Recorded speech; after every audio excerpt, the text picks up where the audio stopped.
Oi, gente, tudo bem? Tá ou não tá? O pessoal tá meio cansado aí. Antes da gente entrar na nossa reflexão, só 2 recados. O primeiro deles, eu gostaria que, depois quando acabar o nosso culto, que você passasse ali por perto do balcão do som, que tem empilhado ali no canto alguns livros e materiais que pessoas deixaram aqui. Inclusive tem algumas bíblias ali com alguns nomes, outras não. Dá uma passadinha ali e vê se alguma daquelas coisas é sua, porque a gente vai desocupar aquele balcão para ficar só as coisas do som mesmo. Então se for seu, se você esqueceu de repente um dia aqui na igreja, passa lá, vê se está ali. Tem alguns livros missionários também que estão sem nome, se você quiser pegar e levar para distribuir, fica à vontade. Então no finalzinho dá uma conferida lá. E o outro anúncio é que dia 22 e 23 de outubro, lá no Centro de Treinamento em Cotia, vai estar acontecendo o curso de finanças para empreendedores. Então, se você quer participar, fale comigo, vou mandar o contato para você fazer a sua inscrição. Curso de finanças para empreendedores, lá no Centro de Treinamento de Cotia. Muito bom, recomendo. Ok? Nós estamos no meio de uma série que tem esse título, Quando Deus Não Faz Sentido. E às vezes parece que Deus não faz sentido mesmo. Algumas atitudes que Deus escolheu ter, a maneira como Deus escolheu agir em determinadas situações. E nós já passamos por alguns temas que têm nos ajudado a entender um pouco melhor a Deus, têm nos ajudado nesse relacionamento com Ele. O primeiro tema que nós analisamos foi quando Deus não conta tudo.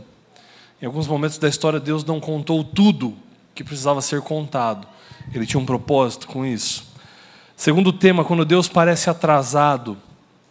Depois, quando Deus parece desatento. E hoje um tema que eu confesso para vocês muito desafiador, quando Deus permite que catástrofes aconteçam. E aí, é até engraçado, né, para não dizer trágico mesmo, mas tem que rir para não chorar. Porque essa semana aconteceu uma catástrofe. Não estou nem falando do furacão lá, que foi também, mas outra também, né? Porque eu tinha um convidado para pregar hoje de manhã aqui. E aí ele cancelou, o que para mim foi uma catástrofe durante a semana. Porque eu tinha programado outras coisas. Mas sabe que depois eu percebi que foi uma bênção de Deus isso. Porque quando eu propus os temas das séries, eu não necessariamente propus esses temas porque eu sabia o que falar. Mas porque eu pensei que eram respostas importantes para a gente buscar no conhecimento de Deus. E eu não sabia por que Deus permite muitas vezes que catástrofes aconteçam. E estudar isso para preparar essa mensagem, essa reflexão, fez muito bem para mim, espero que faça bem para você entender o propósito delas, por que é que elas acontecem. E uma pergunta que muita gente gosta de fazer quando as catástrofes acontecem é: onde estava Deus? Onde estava Deus quando isso tudo aconteceu? E nós vamos refletir sobre isso hoje, mas para nossa reflexão junto a esse tema, eu quero pedir para você abrir a sua Bíblia em Salmo, capítulo 8. Nós vamos passar por alguns textos antes, para que esses textos possam acompanhar o nosso pensamento durante toda essa reflexão. Para a gente poder entender por que é que Deus permite que catástrofes aconteçam.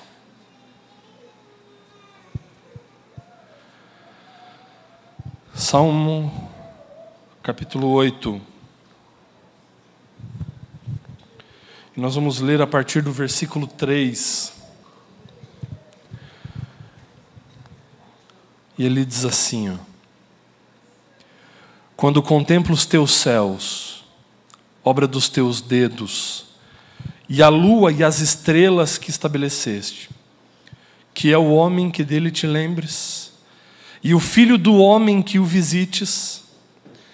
Fizeste-o, no entanto, por um pouco menor do que Deus, e de glória e de honra o coroaste.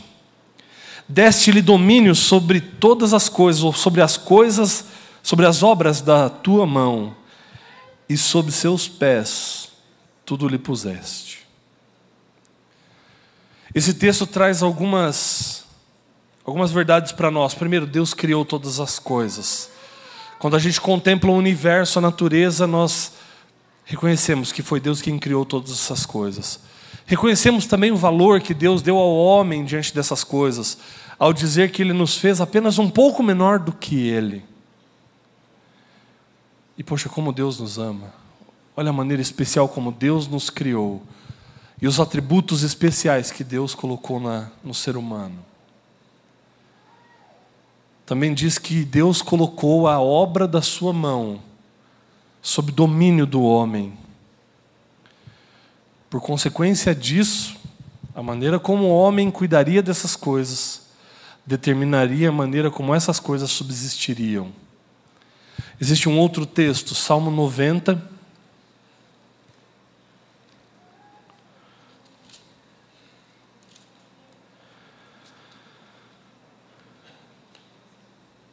versículo 2.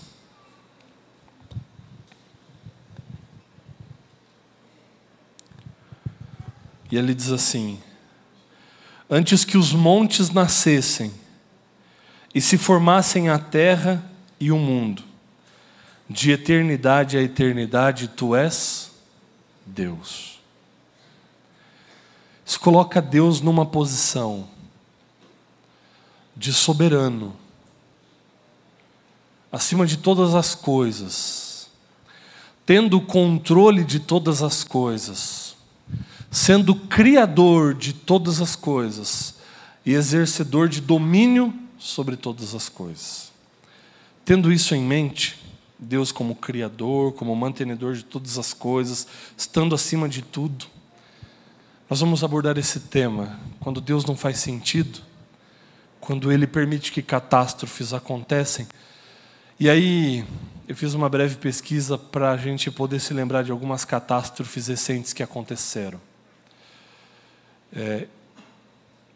Nós vamos listar, se não me engano, 9 delas, e vocês vão ver o impacto que cada uma delas teve. Uma catástrofe que foi muito repercutida foi a tempestade Sandy, em 2012.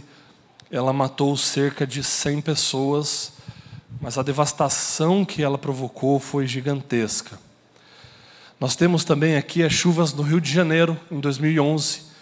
900 pessoas morreram, só que mais de 30 mil tiveram que abandonar as suas casas, em função das erosões e dos deslizamentos e tudo mais. Furacão Katrina, em 2005, matou cerca de 1.800 pessoas, considerado a catástrofe mais devastadora que aconteceu nos Estados Unidos. Tivemos o tufão nas Filipinas em 2013, com mais de 4.000 mortos. Isso tudo de anos recentes, né? Aqui, um acidente nuclear de Fukushima em 2011 matou cerca de 15.000 pessoas. Mas daí foi a usina, mas foi a usina nuclear por causa de um terremoto que aconteceu. Alguns refrigeradores deixaram de funcionar, isso superaqueceu e ocasionou essas explosões que acabou ceifando a vida de 15.000 pessoas. Nós temos o terremoto de Caxemira, em 2005, que matou cerca de 75.000 pessoas. Nós temos também um ciclone em Myanmar, em 2008, matou cerca de 77.000 pessoas. O terremoto no Haiti, em 2010, mais de 200.000 pessoas morreram. E nós temos o tsunami na Indonésia, em 2004, com mais de 220.000 pessoas tendo sua vida ceifada. E ao nos depararmos com essas situações, com essas catástrofes, algumas perguntas surgem. No meio cristão, no meio não cristão, enfim, uma delas é essa que eu já mencionei para vocês. Onde é que está Deus quando essas coisas acontecem? Algo que os ateus gostam muito de discutir e pegam nesse ponto é: se Deus realmente é bom, se Deus realmente é amor, por que é que Ele permite que essas coisas aconteçam? Por que é que Ele permite que tantas vidas sejam ceifadas assim? E é sobre isso que a gente vai refletir um pouquinho hoje, mas para a gente poder entender Como é que Deus faz sentido no meio de tudo isso? Como pode alguém que se diz ser bom e ser amor, pode permitir que tantas coisas aconteçam? Para a gente poder entender isso, nós temos que voltar ao começo de todas as coisas. Quando Deus resolve criar, e não só os seres humanos, porque Ele faz isso com os anjos também. Todos os seres que Deus cria, Ele os cria livres, para escolherem se querem adorá-lo, se querem amá-lo, se querem segui-lo.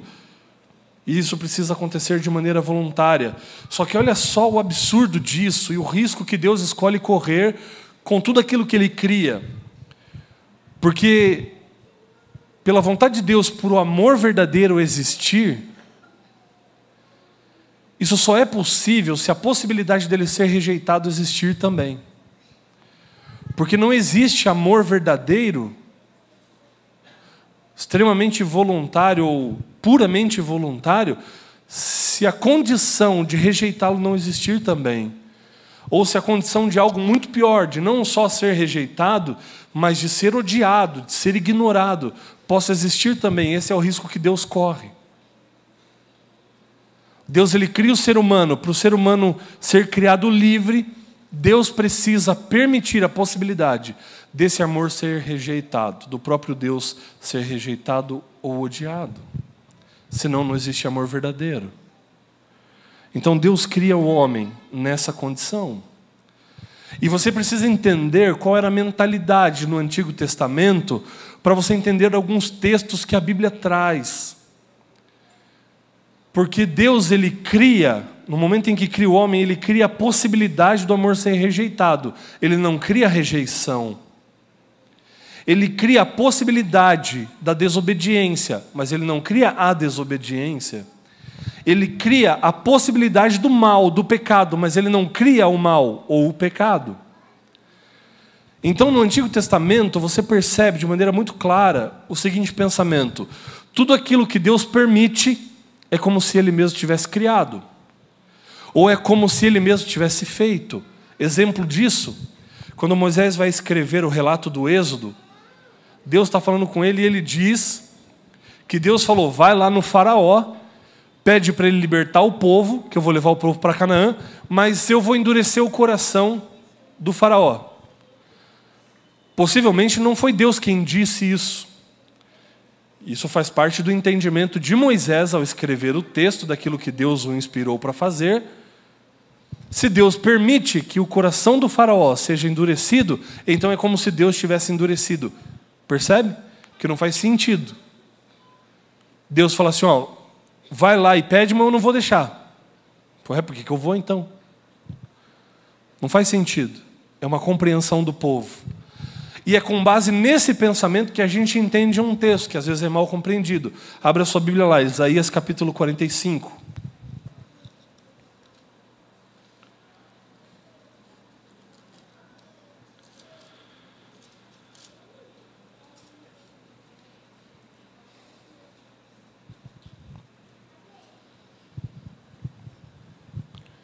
Isaías capítulo 45, versículo 7. E ali diz assim, ó: eu formo a luz e crio as trevas, faço a paz e crio o mal. Eu, o Senhor, faço todas estas coisas. E esse é mais um exemplo. Eu poderia citar um outro aqui de Samuel também, de 1 Samuel 16, quando fala que o Espírito do Senhor se retirou de Saul e fala que o próprio Deus mandou um demônio para atormentar o Saul. Mas Deus não faz isso. Mas como Deus permite, eles entendem que é como se Deus fizesse. Ficou claro? Então aqui, eles atribuem a criação do mal como se Deus tivesse feito, mas não porque Ele fez, porque Ele permitiu. E a gente começa a perceber algumas coisas. No comentário bíblico adventista diz assim, ó: Deus é o autor da luz e da paz. Ele permite o mal para que os homens e os anjos possam testificar o resultado do afastamento dos eternos princípios da justiça. Na Escritura, Deus muitas vezes é representado como causando aquilo que Ele não evita. Então é isso. Deus ele permite a possibilidade do mal existir, mas isso não significa que Ele é quem cria o mal. Mas espera lá, a gente tem que fazer uma outra avaliação.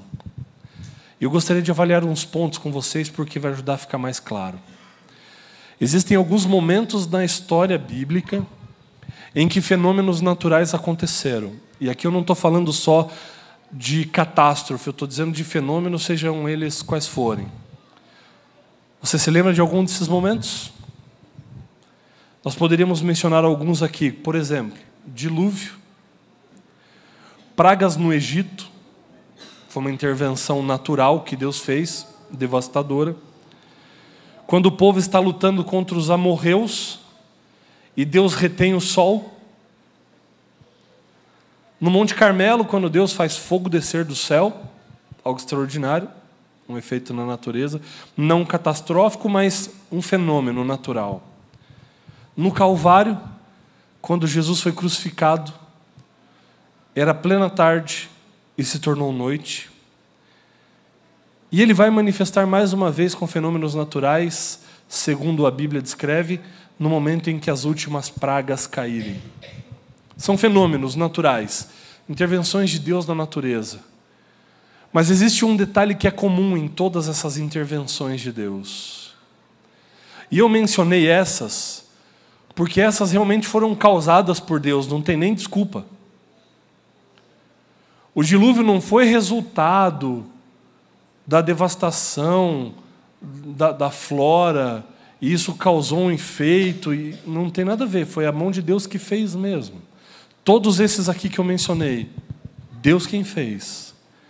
Existe um porquê. Existe algo em comum em todas essas manifestações de Deus. O que há em comum aqui? Vamos começar analisando pelo dilúvio, porque depois vai ficar fácil as demais. Qual era a condição do povo, no geral, na época do dilúvio? Dos antediluvianos. Algumas características: eles haviam se afastado de Deus. Eles praticavam a idolatria. Eles tinham colocado a natureza acima do Criador, o culto à natureza. Eles tinham desprezado completamente a lei de Deus. O conhecimento a respeito de Deus estava se perdendo no meio daquele povo. O povo não adorava mais. O povo seguia apenas o seu coração, sua própria vontade. Mas existia um povo, um pequeno grupo de pessoas que representava uma outra condição, que era de Noé e sua família, que queriam fazer a vontade de Deus, que não praticavam a idolatria, as orgias que os demais praticavam, e eles eram oprimidos por seguirem a ordem de Deus. Então perceba só o contexto. De um lado, um povo que não queria nem saber de Deus. Do outro lado, um grupo pequeno de pessoas, de 8 pessoas que queriam fazer a vontade de Deus. Leia um dia o livro Patriarcas e Profetas, é muito interessante. Mas o próprio contexto bíblico dá para a gente entender isso. O povo começou a zombar de Noé. Espera aí, Noé, nunca choveu. Você está dizendo que vai chover, você está construindo uma arca, para com isso. A zombaria é um tipo de opressão. Noé e sua família estavam sendo cerceados de adorarem ao Deus vivo e de seguirem a vontade de Deus. Estavam sendo oprimidos. O povo tomando a sua decisão, ridicularizando, zombando. Mas olha só como Deus age. Deus dá um período de 120 anos de misericórdia. De 2 maneiras, ou de melhor, de 3. Primeira delas, Noé vai pregar que daqui 120 anos vai vir chuva, vai acabar com tudo, então se arrependam. Outra maneira através da qual Deus pregava, a própria arca. O pessoal passava, via a arca sendo construída, aquilo martelava lá na mente. Não, essa mensagem, será que é verdade? Será que não é? E outra maneira como Deus pregou foi bem pertinho do dilúvio mesmo, quando o pessoal começou a ver os pares dos animais se encaminhando sozinhos para dentro da arca. E aí o leão estava junto com o cordeiro, animais ferozes, carnívoros ali estavam junto com outros, e eles estavam tranquilos, estavam calmos. Sem auxílio de irmão, sem a condição de ninguém, eles entram na arca, algo extraordinário, impressionante. Mas durante 120 anos, Noé e sua família sendo oprimidos por aqueles que zombavam de Deus e aqueles que zombavam daqueles que queriam seguir a Deus. você vai perceber em todos esses detalhes, onde Deus manifesta o seu poder na natureza, de maneira catastrófica ou não, como foi o caso do dilúvio, uma coisa: Deus, ele não tolera a opressão. Deus, ele sempre reage contra o opressor, mesmo que o opressor seja o seu povo. E isso fica muito claro, porque o povo de Deus está no Egito, o Egito oprime o povo de Deus, Deus manda as pragas no Egito para reprimir, para reagir à opressão dos egípcios. Mas quando o seu povo, já em Canaã, começa a ter uma postura opressora, Deus manda então a Babilônia destruir então Jerusalém e levar o seu povo cativo. Deus, ele sempre se manifesta contra a opressão, porque ele não tolera a opressão. Ele sempre vai reagir contra o opressor, seja ele quem for, mesmo que o opressor seja o seu povo. Então, como o pessoal gostou das frases lá da última mensagem que eu fiz, eu preparei 2 frases hoje aqui também. E a primeira é essa aqui, ó. Deus, ele garante liberdade para quem não quer segui-lo, mas também garante àqueles que desejam. Ah, você não quer seguir a Deus? Quer seguir o seu próprio caminho? Tudo bem. Deus, ele garante essa tua liberdade de escolha. Mas Deus também vai garantir a liberdade de escolha daqueles que desejam segui-lo. Por isso que Deus intervém na história. Ah, mas Deus não podia ter deixado os antediluvianos viverem até a morte deles, do jeito que eles queriam? Podia. Mas o problema é que se eles vivessem até a morte natural deles, que ali contavam-se por séculos de existência, a existência e a condição de Noé e sua família adorarem a Deus não estava garantida. Só Deus sabe o que eles poderiam fazer com a família. Então Deus, ele sempre vai se manifestar contra a opressão. E faz sentido, porque se você pensar nas pragas que o Apocalipse descreve, elas acontecerão num tempo em que o povo de Deus, primeiro, estará sendo oprimido, perseguido, e segundo, já praticamente não terá condições de adorar a Deus em paz, em liberdade. Então Deus intervém de novo da história, porque Deus sempre vai reagir contra o opressor. Então nesse momento Deus manda o dilúvio, depois de 120 anos de misericórdia, para poder garantir a liberdade daqueles que também desejam segui-lo. Mas não é só por isso que as catástrofes acontecem.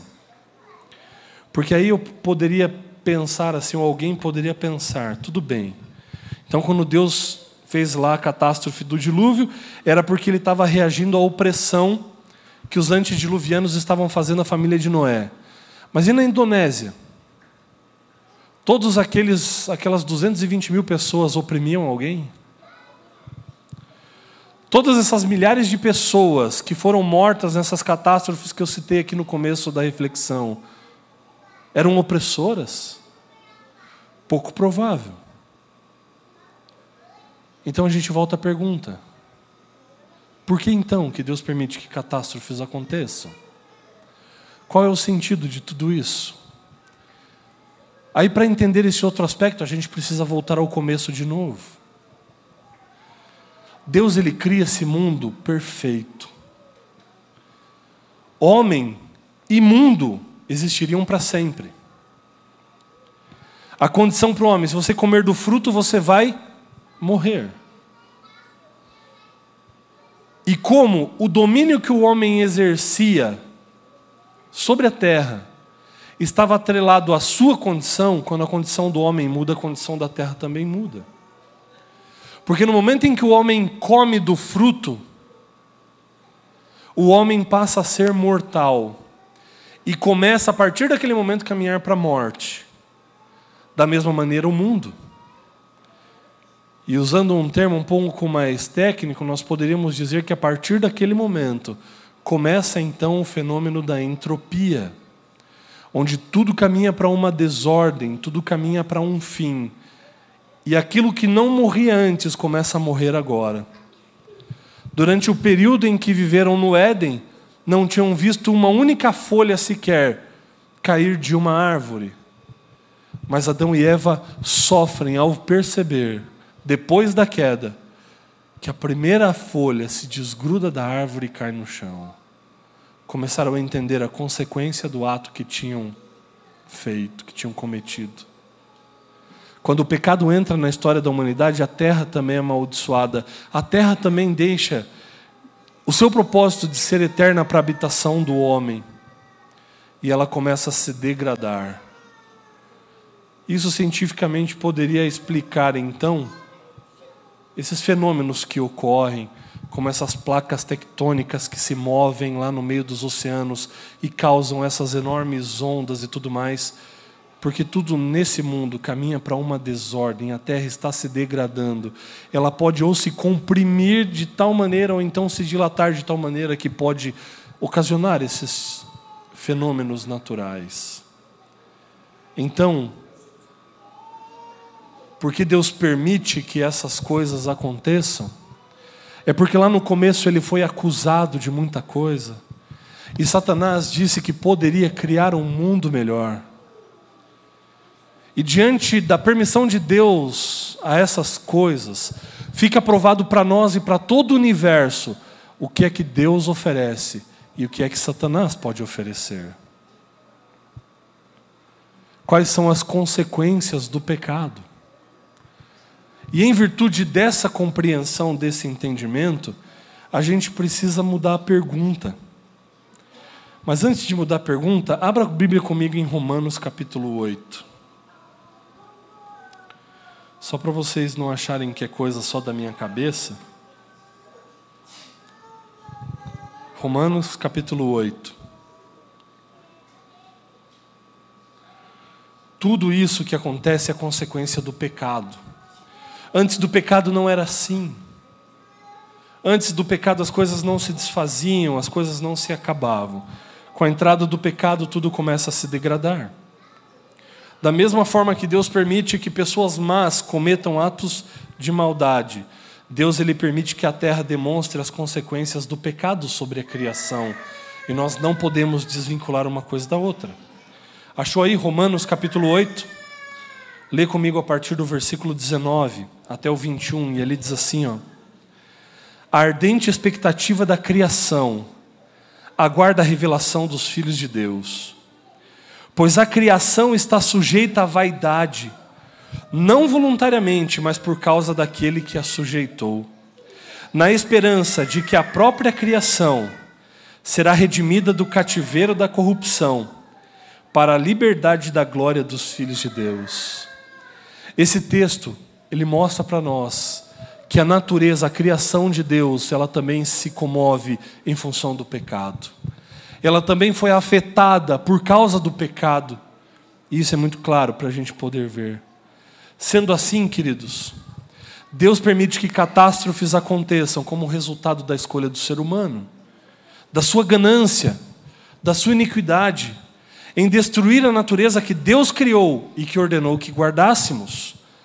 O clima que nós temos hoje é resultado da devastação causada pelo ser humano. E diante de todas essas evidências de que tudo isso é fruto do pecado, muitos fazem a pergunta errada, porque a pergunta não é onde Deus estava quando tudo isso aconteceu. Mas a pergunta que nós deveríamos fazer, e por um propósito maligno deixamos de lado, é: onde Satanás estava quando tudo isso aconteceu? Porque Deus cria a possibilidade, mas não o mal. O mal quem criou foi Satanás. Agora, se nós perguntássemos diante dessas catástrofes, onde estava Satanás? Eu vou dizer para você, ele estava num lugar bem confortável, rindo da cara daqueles que estavam perguntando onde é que Deus estava. Porque toda a responsabilidade é dada a Deus e não a Ele. O verdadeiro responsável por toda essa desgraça, por todas essas mazelas. Tá, mas e aí? Eu acho que pode ter ficado ainda na sua mente. Beleza, mas onde é que Deus estava mesmo? Diante de tudo isso que não interviu, que não impediu, que não salvou aquelas pessoas dessa catástrofe. Salvar no sentido de tirá-las de lá. E aqui entra a nossa próxima frase para a gente poder refletir. Deus não é quem causa a catástrofe, mas quem salva enquanto ela acontece. Essas milhares de pessoas que nós vimos morrerem nessas catástrofes que foram descritas, morreram salvas ou perdidas? A gente não sabe. Mas quando eu olho para essas coisas que são causadas por Satanás, como consequência do pecado que ele trouxe para a nossa história, eu vejo um Deus visitando cada coração, porque Deus está mais preocupado, Ele se importa com o agora. Mas como Deus pode ver o fim desde o princípio, Ele está mais preocupado com o depois do que com o agora. E eu vejo um Deus, enquanto essas coisas acontecem, mostrando para o universo que o pecado não vale a pena, eu vejo um Deus indo de coração a coração, dando uma última chance, tentando uma última vez, aproveitando um último suspiro para poder salvar para a eternidade. Para poder dar a oportunidade para aquele que está padecendo diante de uma catástrofe, a condição, a oportunidade e a esperança de viver eternamente no plano original de Deus. Deus não é aquele quem causa a catástrofe, mas Ele é quem salva enquanto a catástrofe está acontecendo. O pensamento e o propósito de Deus é muito maior para todos nós. Deus, Ele está preocupado com o porvir, com a eternidade. Ele está preocupado com a sua e com a minha salvação. É nisso que Ele manifesta o seu amor. Em deixar o homem colher as consequências das suas escolhas, porque Ele nos criou livres. Mas enquanto as coisas se desfazem, se acabam e se destroem, Deus se move para salvar o ser humano, para dar para nós a oportunidade de vivermos o plano original que Ele estabeleceu, que Ele idealizou. Esse é o lugar de Deus no meio das catástrofes, é junto ao coração de cada ser humano.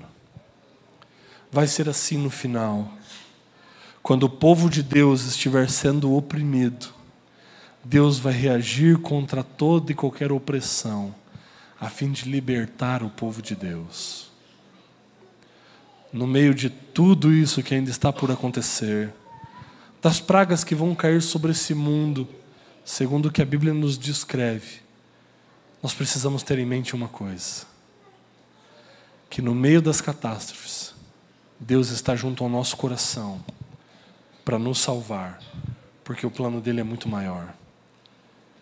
E a partir daquele grande dia, que quando Ele voltar, tudo estará consumado. Ele voltará para resgatar aqueles que são seus e permitir que eles desfrutem do plano original de Deus. De um mundo onde não vai cair sequer uma folha da árvore. De um mundo onde as coisas não se desfazem, não se consomem, não se destroem. Mas tudo existirá para sempre, inclusive o ser humano. E também a felicidade que Deus colocará no coração de todos nós. Que nesses momentos você possa se apegar muito a Deus. Você possa fazer dele o seu escudo e a sua fortaleza. E que o seu coração esteja nas mãos dele sempre, amém? Feche seus olhos. Querido Deus, muito obrigado, ó Pai, porque o Senhor é Deus e tem o controle de todas as coisas em Tuas mãos. Nada acontece nesse mundo sem o Teu propósito, sem a Tua permissão.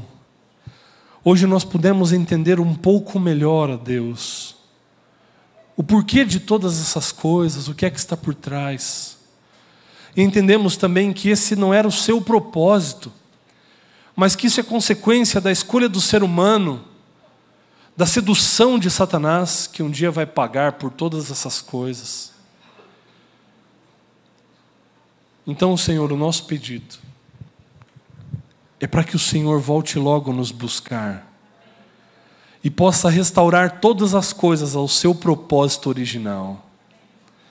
O desejo do nosso coração é desfrutarmos de tudo isso que o Senhor tem preparado para nós.